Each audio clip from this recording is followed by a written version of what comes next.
Hello दोस्तों, नमस्ते। आप सब कैसे हो?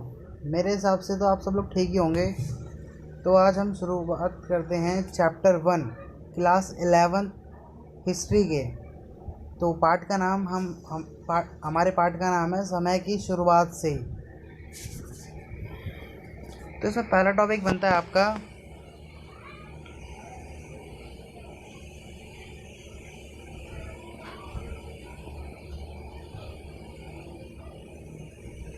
पहला टॉपिक बनता है कि मनुष्य की उत्पत्ति किस तरह मानी जाती है या किस तरह हुई है। तो हम बता सकते हैं मनुष्य की उत्पत्ति दो तरह से मानी जाती है, दो तरह से हुई है। तो पहले जो मानी जाती है वो धर्म के आधार पर मानी जाती है, यानी धार्मिक तौर पर। तो जैसे कि बाइबल के अनुसार माना गया है कि मनुष्य की उत्पत्ति ईश्वर द्वारा बनाई गई एक रचना है, यानी जो मनुष्य है, जो मानव है, वो धर्म के आधार पर बताया गया है कि मनुष्य को भगवान ने बनाया है। नेक्स्ट, वैज्ञानिकों के आधार पर यानी वैज्ञानिक तौर पर बताया गया है कि जैसे कि वैज्ञानिक के अनुसार माना जाता है कि मनुष्य की उत्पत्ति जानवरों से हुई है। चार्ल्स डार्विन नामक वैज्ञानिक के द्वारा एक पुस्तक लिखी हुई है जिसमें उन्होंने मानव के कृत्रिम विकास का उल्लेख किया है। पुस्तक का नाम है on the origin of species. यह पुस्तक 14 नवंबर 1959 में प्रकाशित की गई थी। तो दोस्तों, ध्यान से सुनो मेरी बात को। तो नेक्स्ट टॉपिक बनता है हमारा आदिमानव की जानकारी के स्रोत हमें कहाँ से मिलते हैं। तो मतलब जो आदिमानव हैं उन्हें हम उनकी हम जानकारी कैसे प्राप्त कर सकते हैं, किस तरहों से प्राप्त कर सकते हैं। तो वो इसमें बताया गया है जीवाश्म, जिसे हम फॉसिल्स भी कहते हैं इंग्लिश में। तो जीवाश्म की परिभाषा सीधी सरल सी है, यानी पत्थरों में सुरक्षित प्राचीन वनस्पतियों और प्राणियों के अवशेष होते हैं। जीवाश्म यानी जो लाखों करोड़ों सालों के बाद वह पत्थर का रूप ले लेते हैं और चट्टानों में समा जाते हैं। ये है आपका जीवाश्म।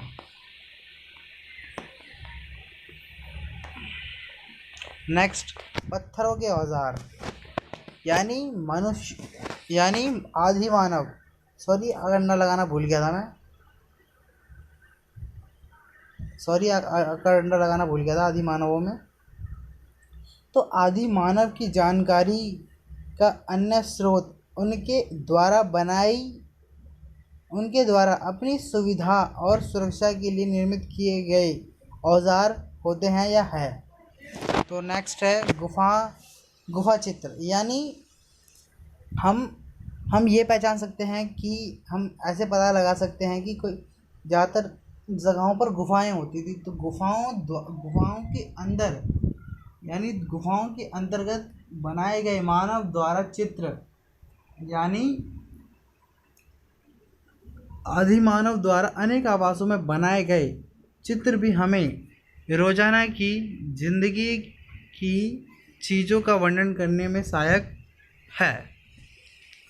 तो ये तीसरा पॉइंट बन जाता है।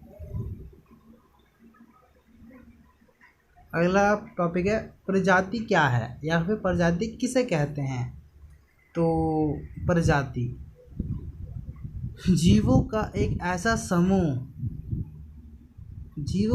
समूह है जिसमें नर व मादा मिलकर बच्चे पैदा कर सकते हैं, उसे प्रजाति कहते हैं। यानी जीवों का यानी प्राणियों का, जीव जंतुओं का एक ऐसा समूह है जिसमें नर व मादा मिलकर बच्चा पैदा कर सकते हैं और उसे ही प्रजाति कहते हैं। लेकिन कभी भी एक प्रजाति दूसरी प्रजाति में बच्चा या फिर बच्चे पैदा नहीं कर सकती या कर सकते हैं।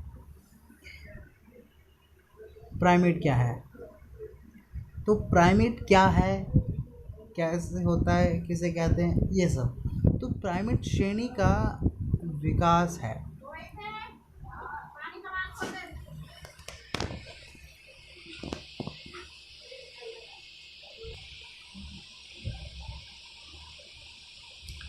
प्राइमेट श्रेणी का विकास है जो आज से 360 लाख वर्ष पहले अफ्रीका में था या फिर हुआ था, जिसका विकास। तो प्राइमेट में हम मान सकते हैं, प्राइमेट श्रेणी में हम मान सकते हैं जिसमें बंदर, वानर, आदि मानव आते हैं या शामिल होते हैं। तो प्राइमेट की विशेषताएं क्या क्या होती हैं, यानी उसकी खूबियाँ क्या होती हैं। तो प्राइमेट की विशेषताएं ये होती है कि प्राइमेट स्तनपायी प्राणी जीव होते हैं। यह जीव बच्चों को दूध पिलाते हैं। इनके शरीर पर बाल होते हैं। इनके दांत विभिन्न किस्म के होते हैं, किसी के छोटे, किसी के मोटे, किसी के लंबे, किसी के टेढ़े, किसी के कुछ मतलब अलग अलग तरीके के होते हैं। बच्चा मादा के गर्भ में पलता है, यानी गर्भाशय में। यह तापमान को नियंत्रित कर सकते हैं, यानी प्राइमेट्स, ये उनकी विशेषताएं हैं। नेक्स्ट टॉपिक है होमोनाइड के बारे में बताओ। यानी होमोनाइड कोई जीव है उसको, उसके बारे में हमें बताना है। तो हम उसके बारे में क्या बताएं। तो होमोनाइड 240 लाख वर्ष पहले प्राइमेट श्रेणी में होमोनाइड नामक उपसमूह का उदय हुआ। होमोनाइड श्रेणी में एप, लंगूर शामिल थे। होमोनाइड का शरीर बंदरों से बड़ा होता था। इनका दिमाग छोटा होता था आकार में। ये ज़मीन पर रहते थे। ये 4 पैरों के बल पर चलते थे। होमोनाइड के आगे के 2 पैरों या 2 पैर, सॉरी गलत लिख दिया मैंने, मतलब जो होमोनाइड्स होते हैं, होमोनाइड के जो आगे के 2 पैर होते हैं वे उनका प्रयोग नहीं करते हैं। होमोनाइड, अब ये इनकी खूबियाँ हो गई होमोनाइड की।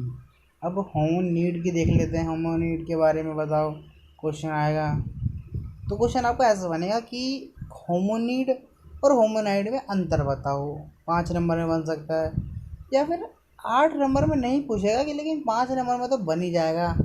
5 नंबर का क्वेश्चन वैसे आता नहीं, 3 नंबर में, हम 3 नंबर में बता सकते हैं कि होमोनाइड और होमोनीड क्या होता है बस। तो होमोनीड के बारे में क्या बताओ। तो क्या बताना हमें, ये बताना है कि 56 लाख वर्ष पहले होमोनाइड्स श्रेणी से अलग होकर होमिनिड नामक श्रेणी का विकास हुआ, जिसे हम होमोनाइड का विकसित रूप भी कह सकते हैं। मतलब होमोनाइड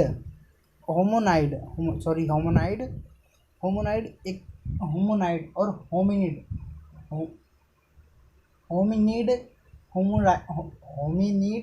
होमोनाइड का एक विकसित रूप है। होमिनिड का सबसे पुराना जीवाश्म अफ्रीका से मिला है। होमोनिड सीधे खड़े होकर 2 पैरों पर चलते थे। इनके हाथ विशेष किस्म के होते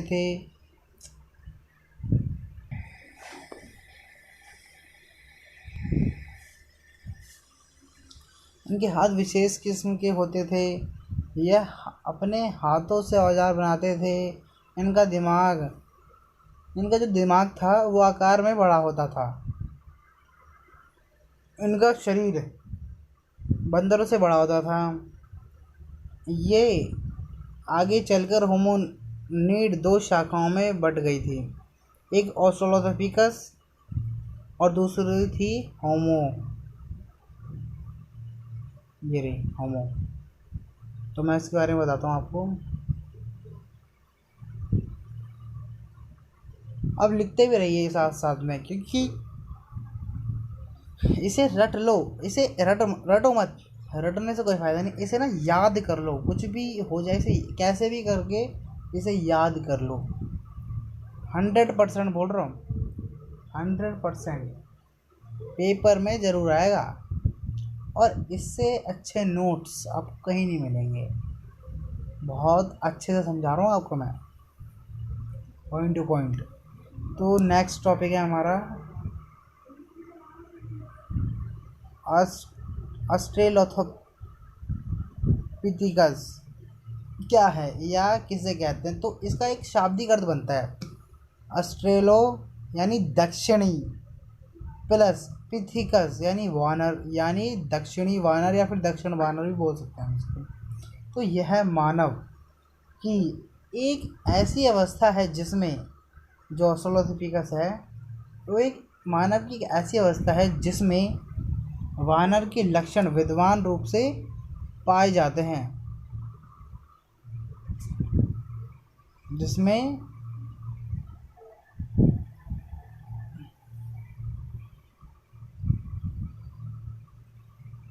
ऑस्ट्रेल लातीनी भाषा से बना है।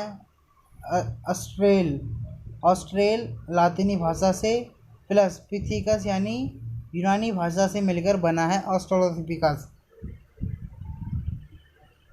ऑस्ट्रेलोपिथिकस की विशेषताएं क्या है। तो ऑस्ट्रेलोपिथिकस के जबड़े भारी होते थे, ये 2 पैरों पर चलते थे, इनके दांत बड़े होते थे, ये औजार बना सकते थे, इनका दिमाग होमो के मुकाबले छोटा होता था, इनमें सीधे खड़े होकर चलने की क्षमता अधिक नहीं होती थी, यह पेड़ों पर अपना जीवन ज़्यादा बिताते थे। बस इतनी चीज़ की विशेषताएं लिख लो इन्हें और याद कर लो। नेक्स्ट होमो, किसकी ये वो है शाखाएं,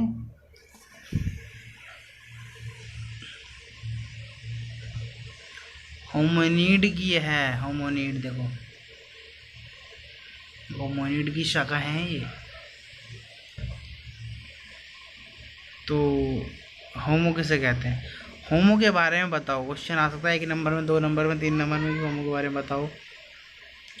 तो होमो लातीनी भाषा का शब्द है जिसका अर्थ आदमी है। यह शब्द स्त्री और पुरुष दोनों के लिए प्रयोग किया जाता है, यानी बोलने में इस्तेमाल किया जाता है।